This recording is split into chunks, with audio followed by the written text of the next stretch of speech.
to a new world of gods and monsters. He's alive! Here's Johnny. What's your favorite scary movie? Oh, I'm telling you, brother, it's a frightful sight. See what goes on Halloween night.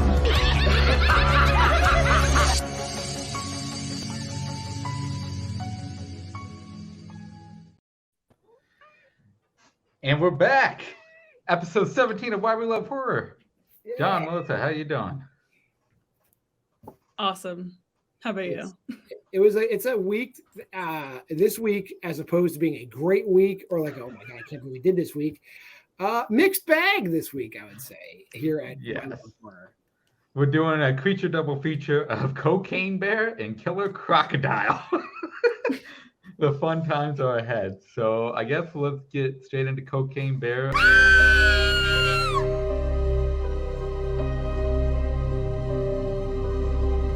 Who wants to do the plot for Cocaine Bear today?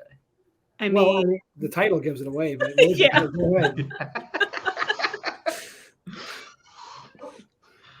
I would say it's not based on a true story. It is inspired by true events. Let's be real. It's inspired by true events. And basically what happens is there's a drug network and they're smuggling a lot of cocaine. It's a lot. There's a lot of cocaine. Duffel bags and duffel bags full of cocaine are, this guy has an accident, the plane crashes, and cocaine is it's in a large radius, but it's in federal lands. It lands at a federal park where bears are. And apparently this bear eats some cocaine, and then that mama bear gets a hankering for cocaine and acts really unpredictably for about 90 minutes. And that is Cocaine Bear. Couldn't have said it any better myself. So directed by Elizabeth Banks. I can see it. Yep. And starring Kerry Russell and O'Shea Jackson Jr., which, I think they're fucking great in this movie. Those two are fucking fantastic. So and character actress Margot Martindale. Yes. Yes. And of course, Ray Liotta, R.I.P. Man, just passed away. But what a fucking movie to go out on. Perfect fucking role for him, for sure. I'm not even going to spare. Let's just get straight into spoilers for this because there's a lot of shit with this movie. Let's start with just the general plot of this movie of how the bear gets the cocaine and it just goes ballistic with when Margot and what's his face? Tyler Ferguson from Modern Family. Yes. There we go. When they encounter this fucking bear and all hell breaks loose. Why don't we go through that? John, what did you think? I think the thing is, they don't if you watch the trailer, the bear eats the the cocaine. We'll get my Italian accent for later. The bear eats the They don't even they don't even waste time getting from cocaine in plane to cocaine in bear. You're introduced to Cocaine Bear. Cocaine Bear comes in right away. Cocaine Bear is we're not wasting any time. There's no suspense. There's no buildup. Cocaine Bear shows up and Cocaine Bear immediately starts fucking things up. And then never stops throughout the entire movie. I think all the just the way all the character actors and the parts they play fit together really nicely. No one they're not I guess there's some characters that have depth, but a lot of characters don't have depth and don't need it. And they are just simply there to be honestly not a lot of biting, slashing kills. That we actually see on screen. It's a lot of shit. Inventive stuff happens, which I appreciated. Yeah. But I'm talking too much. See, I don't agree. I think there was way too many people. There's way too many unnecessary subplots. I just wanted some more bear. I wanted more gore, and I just wanted it to be funnier. I did not get a chance to rewatch this, so I only saw it once in theaters, and I was smiling. I was having a good time with it, but I wasn't laughing. I feel like it was a very missed opportunity to have some funnier moments, and also I think being extra gory is funny in itself, like some dark humor. So I wish it went a little bit more. I felt like it was pulling back a lot to these very like wholesome moments and like unnecessary people stories. I wanted more bear. That's just my opinion. That's a fair thing. Yeah, I can definitely understand that, especially with one big kill of this movie being Ray Liotta, where you're actually seeing the viciousness of the intestines coming out and stuff like that. Other than that, it is very off the screen or very inventive ways to show that Cocaine Bear has killed this individual, fuck this individual. There's like throwaway kind of cut shots. Yeah. But yeah, like that I will say is what I wish there was a little bit more of more blood, more gore of this, of showing it. But yeah, I do agree with John that the way they went about showing the inventiveness of it, I enjoyed for the most part throughout it. I do like that it opens with the couple seeing Cocaine Bear up against the tree on hind legs, and they don't really know what the fuck to do, and it just goes from there. Cocaine Bear just comes and rampages and kills her and leaves him. Yeah, which is very interesting. And like that's another actor, like who you recognize. It's the dude. I forget what his name. The dude from Game of Thrones. Like, yeah, it's the freaking dude from Game of Thrones. Okay, he's in this movie. I wish I knew. I apologize to you for not knowing your name, sir. I apologize to my Scandinavian brothers. He's definitely from that part of the world. I know that much. Yes. Let's see. I don't know how to pronounce it. He was Olaf, right? Yeah. That's Christopher. Good luck with that last name. Hivju. Yeah. Christopher Hivju, yes. Hivju, yeah. He was exactly. He was a fun time. Yes. And then you Isaiah Whitlock Jr. from The Wire. Oh yeah. He didn't say. Great. He didn't go shit one time in the movie. That was a jip. Yeah. I was waiting for that to happen, but it didn't happen. And then the dude from TikTok, Scott Cease, the surly employee. Oh yeah. For the paramedics. I thought the whole scene with the ambulance was really well done. Oh yeah. Yes. Oh yeah. That was the pure like suspense driven of this movie in that one scene. And just like Scream with the subway scene, that was the one suspense scene in Cocaine Bear that really worked out well. And I will say the one thing I said it in my review on Letterboxd. Obviously, cocaine. It was not a real bear. They could not train a bear to do these stunts. But it is a CGI bear. But for a CGI bear, like really incredibly well done. Like it's not like fake looking garbage CGI like they do in Jagged Edge. It's different. Yeah, it's way better CGI. So I took my hat off to the artists who probably worked tirelessly to animate that bear because it looks really, really good. And the head on some of the close-up scenes were made by Weta Digital, which they did fucking fantastic on the fucking head. Like some of the close-up shots of the head is an actual. I don't know if it's pure animatronic, but it is the head that they have. So I don't know if it was puppeteered or animatronic. That was like a robot. The head of it was It's either a puppet or it was animatronic that they used because I was looking it up, and the head. Fucking like those close-up scenes, it looks really fucking good. I thought it was all just really good CGIs. That's awesome. If it was actual like animatronics, like they did, like both teams, really great. Yeah, I gotta say, like I was really for these CGI. Completely agree. Now, one of the subplots, the movie's fun. That's probably the best part of the whole movie. Yeah, and one of the subplots of this is Kerry Russell and her one child and her friend who. They ditch to go to the waterfall because she wants to paint the waterfall, and they encounter the cocaine. They eat it. Like they eat it. Kids eating mouthfuls of cocaine. Another thing that I love, and I love that the friend Henry has a championship belt that he wears everywhere. Yeah. Yeah, that was definitely one of the funnier scenes, I would say. But at the same time, for me personally, like that's the subplot I would have liked to go away. As much as I love Kerry Russell and I thought the kid actors were fine as well, like that's the subplot I did not like because it just felt weirdly cheesy and wholesome with this movie that's Cocaine Bear. It's like, what are we trying to do here? Like let's just like go balls to the walls. Like I wanted the ambulance scene like the entire movie. Like I wanted like I don't need to care about these characters at the end of the day. Maybe a little bit, but I think like you're actually right. I think if it was just, I think if I go back and rewatch it and they had stripped it down and it was just like the drug dealer, O'Shea Jackson Jr. and Ray Liotta and that crew, and then like the forest rangers and police, and they're all looking for the cocaine without the forest gang and the children and Kerry Russell.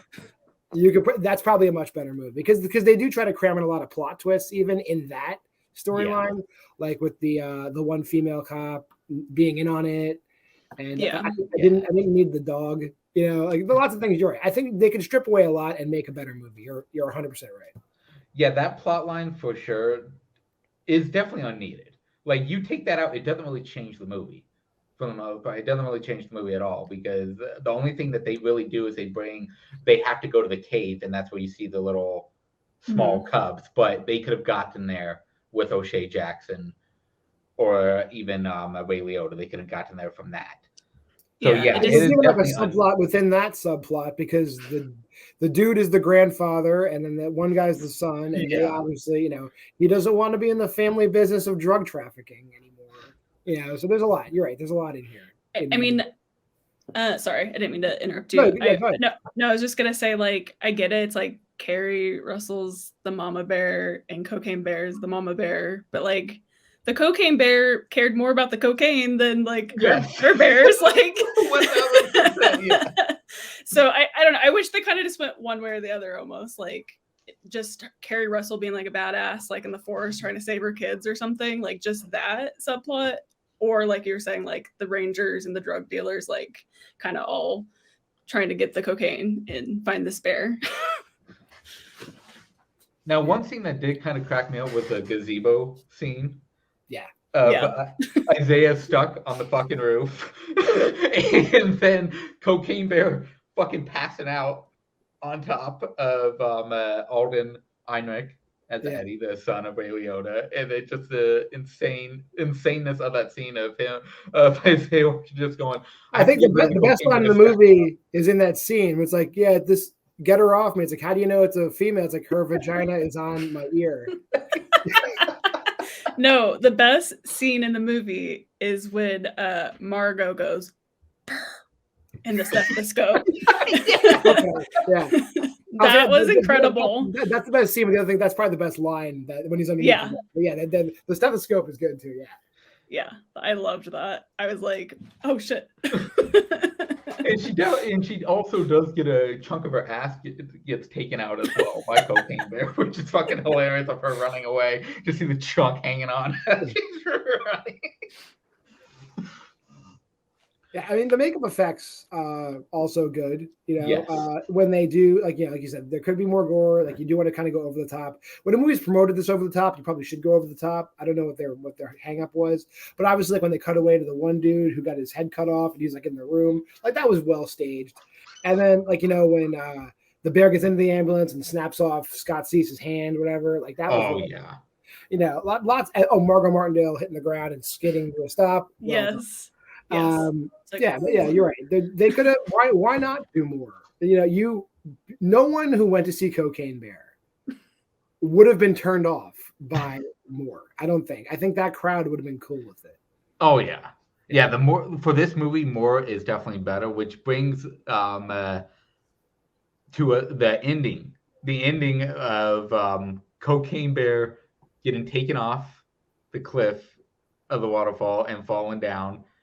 And then is awakened because of cocaine. And he goes fucking insane. And is awakened by cocaine and crawls back up and fucks Ray Liotta up completely, who is just hanging there.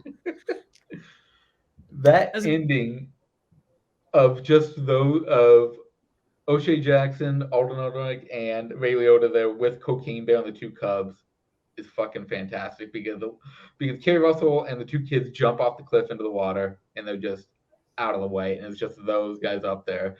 And Ray Liotta's own son turns on him, which is kind of fucking hilarious. His own son fucking ends up turning on him and letting Cocaine Bear just fuck him up while they jump. The weirdest thing that they left in that movie that like it's kind of like it sticks with you a little bit if you think about it is Ray Liotta fails. Obviously, he fails. Yeah. So that means that whoever owns that cocaine is gonna kill Eddie and his kid. Yes, that is actually very true. Yikes! Yeah.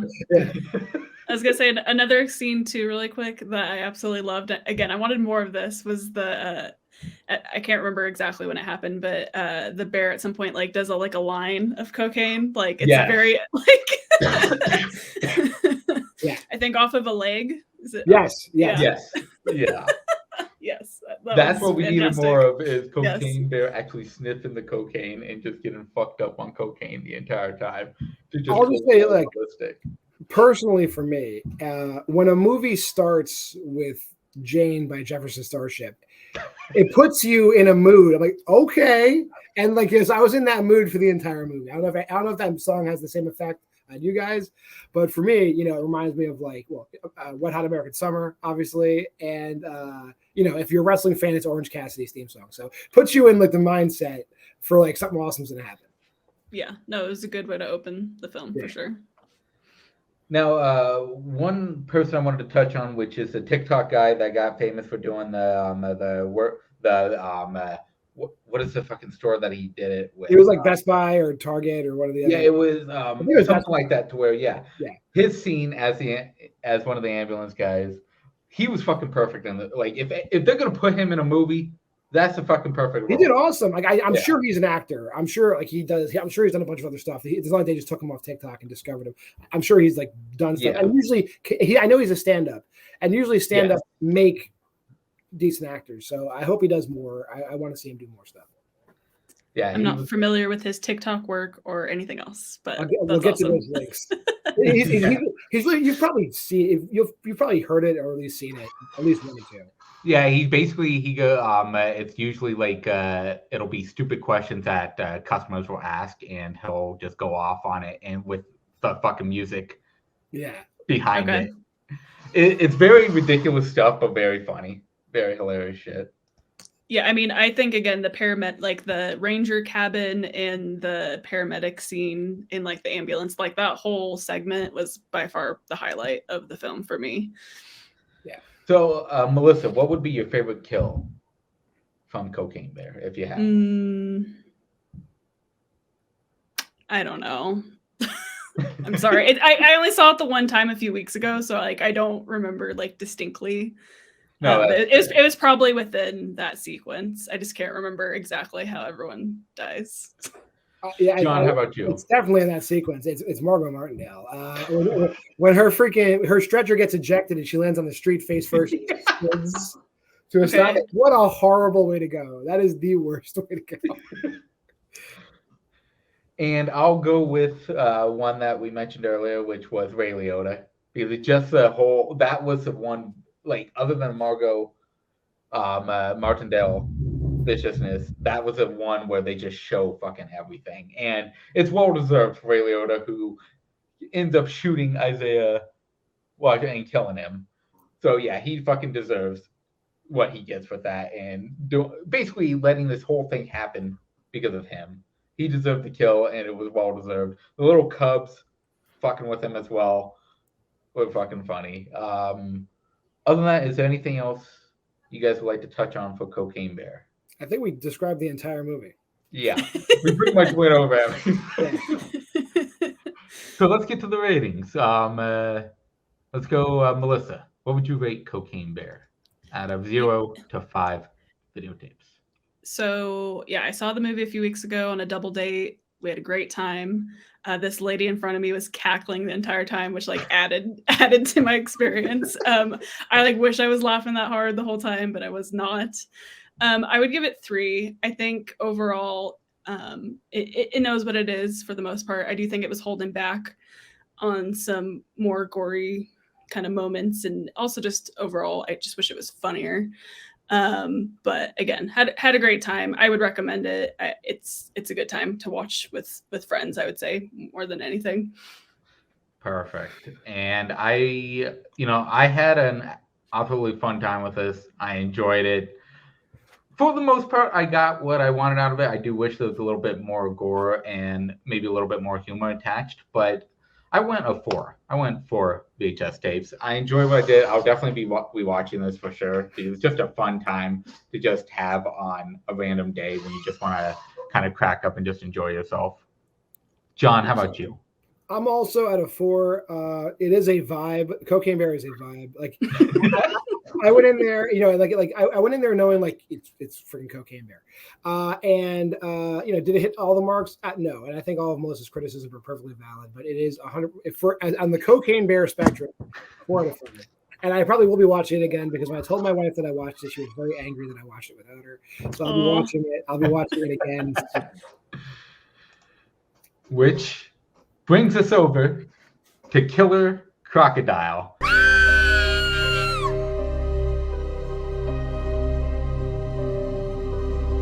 Which I guess I will take the plot because I can describe it in one sentence. Environmentalists show up and a fucking killer crocodile is basically enhanced by toxic waste and goes on a berserk Jaws-like fucking spree of deaths. Killer Crocodile. Yeah. And we're just gonna fucking throw the spoiler up on this one right away because there's nothing real. That's basically the non-spoiler that we can basically give. So yeah, John, let's start with you. What did you think of Killer Crocodile? I drew a diagram to explain all of the complex relationships in this movie, right? So there's environmentalists, right? But there's also an evil corporation. Now, the corporation doesn't like the environmentalists because the corporation wants to dump their toxic waste, which caused the killer crocodile.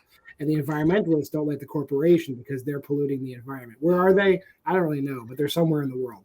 But there's also this poacher Crocodile Dundee character. He also hates the corporation because now he has to poach mutant crocodiles. And he is actually the key to get the environmentalists to stop the corporation. But the environmentalists don't like the poacher because he kills animals. So it's really, really complex. What a dilemma these Italian kids find themselves in. They're in a dilemma. Oh, mamma mia. Melissa, how about you? I mean, I don't know how to top that. That was beautiful. I mean, this is a straight Jaws ripoff, like from start to finish. The music is very similar to the Jaws theme.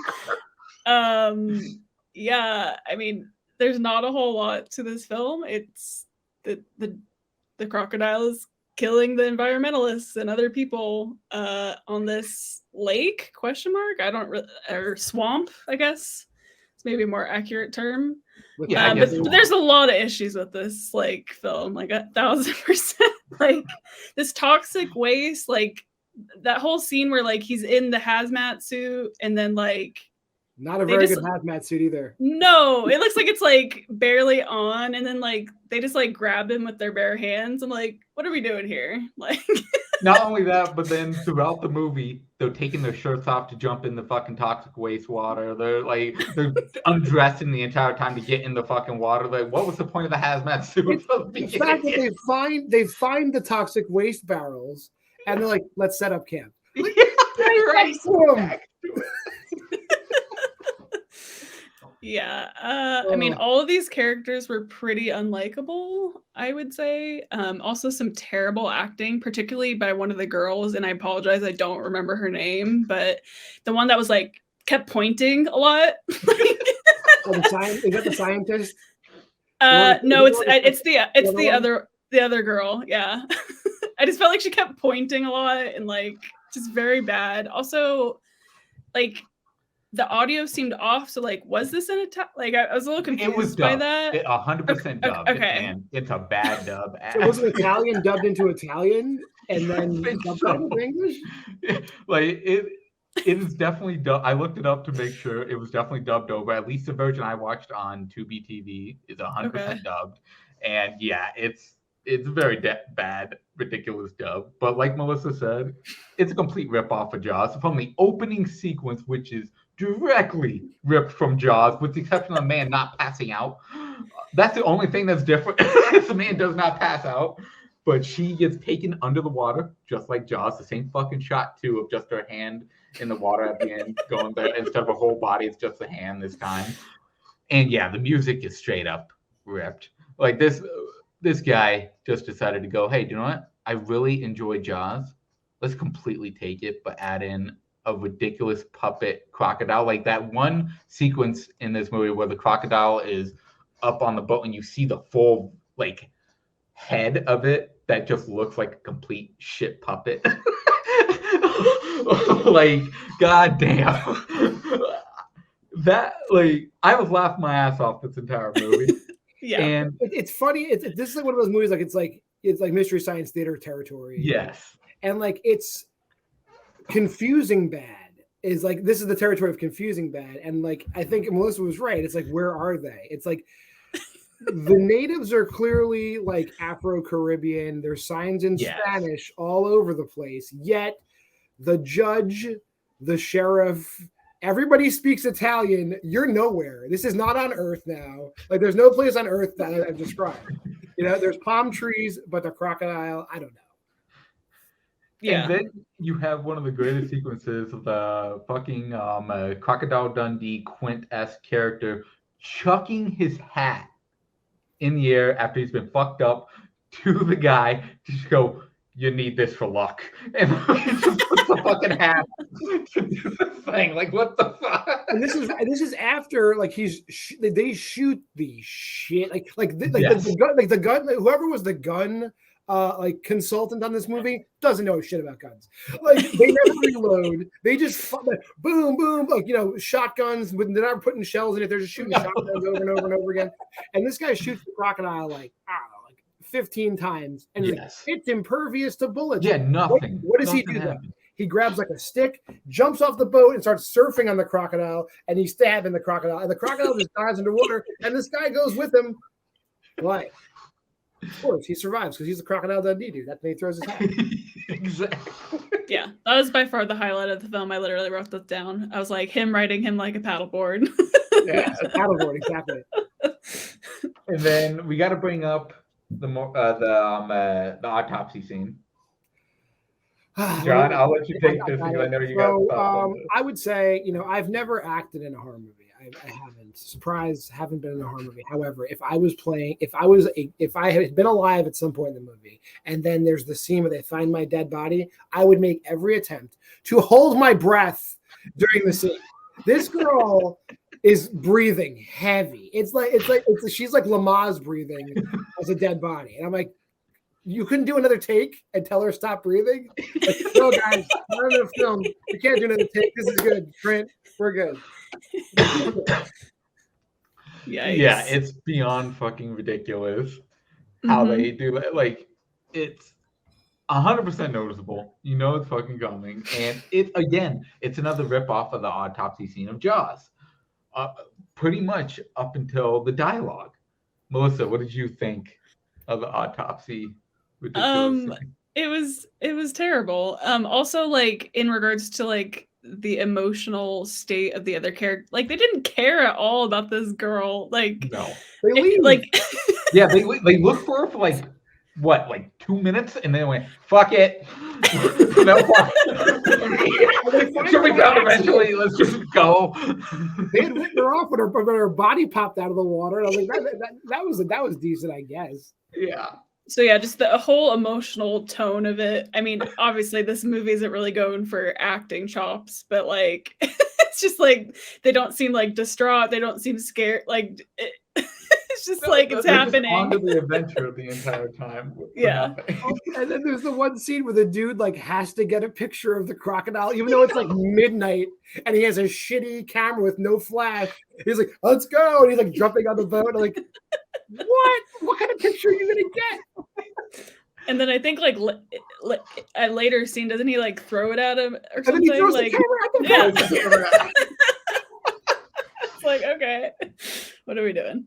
Which I think the one final like criticism I have of like just ridiculous stuff that makes no sense. There's the suspenseful scene when the crocodile destroys the dock and a child's life hangs in the balance. And how do they try to save that child who's hanging from the dock? The guy hangs off the dock next to her, which is not saving a kid. Normally I would just reach down and pull them up. But this dude puts himself in the girl's shoes to see how she's feeling, and then gets eaten by the crocodile.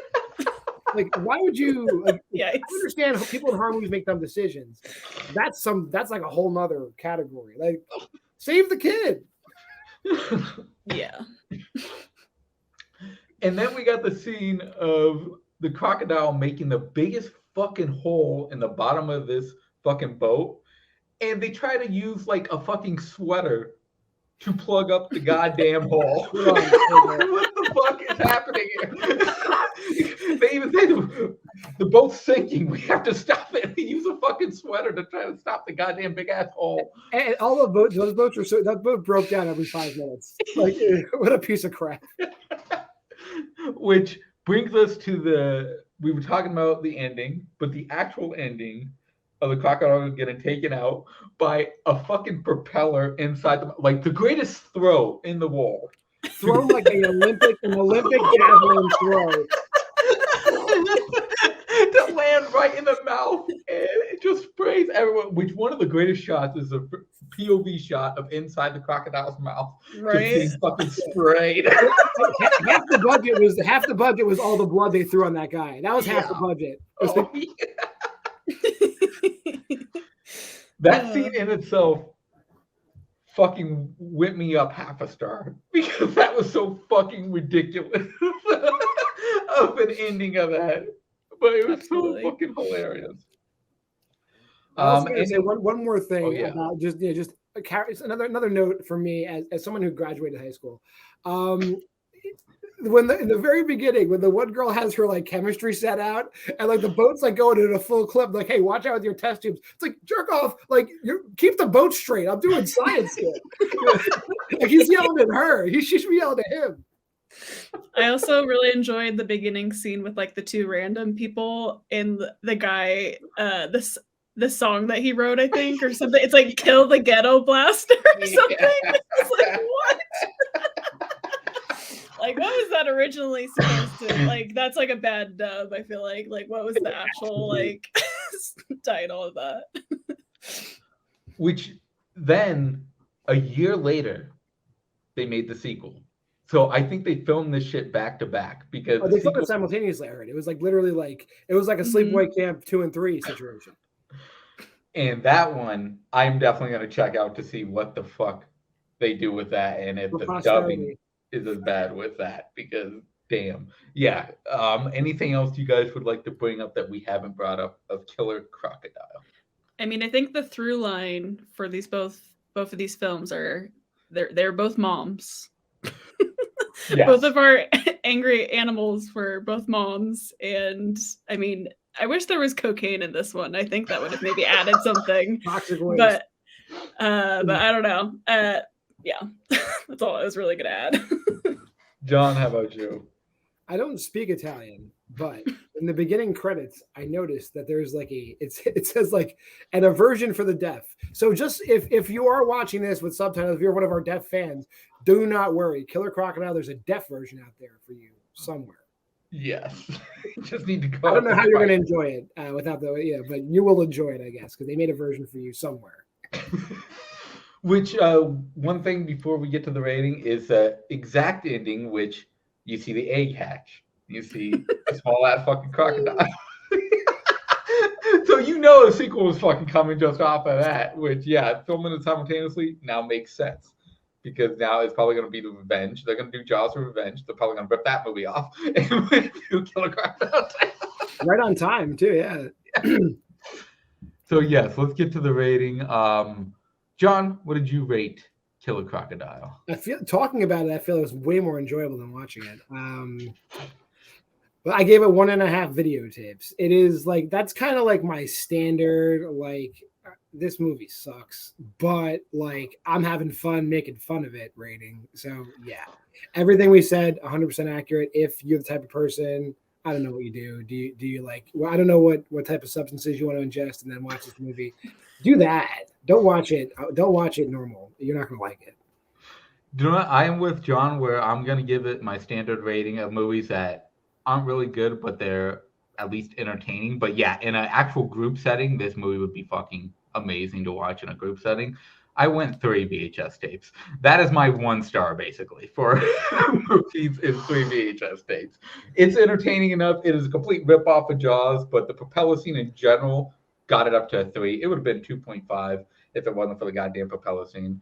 Melissa, how about you? I'm with John. I'm also gonna go 1.5 videotapes. I feel bad because I gave Skinamarink 1, and at least it like tried to do something a little bit more. But like this one, I was entertained. Like it was so stupid. Like I was laughing and I had a good time. So that's why I'll bump it up a half. For that reason. You hear that, Skinamarink people? If you were involved in the production of Skinamarink, watch Killer Crocodile for the tickets. Which brings us up to next week. Next week, we got Children of the Corn, 2023 or 2020, because technically it was supposed to come out in 2020, and Beware Children at Play. Both movies about children that fuck adults up. I cannot wait to see where this goes next week. I have seen every single Children of the Corn movie other than this one, and they get more ridiculous as it goes along. So I'm very curious how this reboot, because it's supposed to be another reboot of the original. I'm very curious how that's going to go.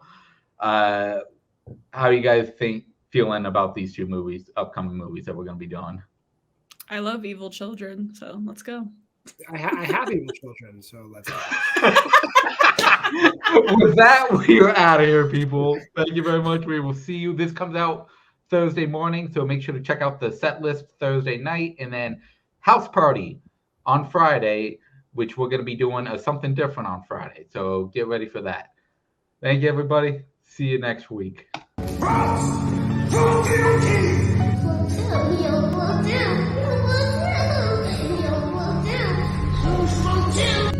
Why, she wouldn't even harm a fly. Hurry back. Be sure to bring your death certificate.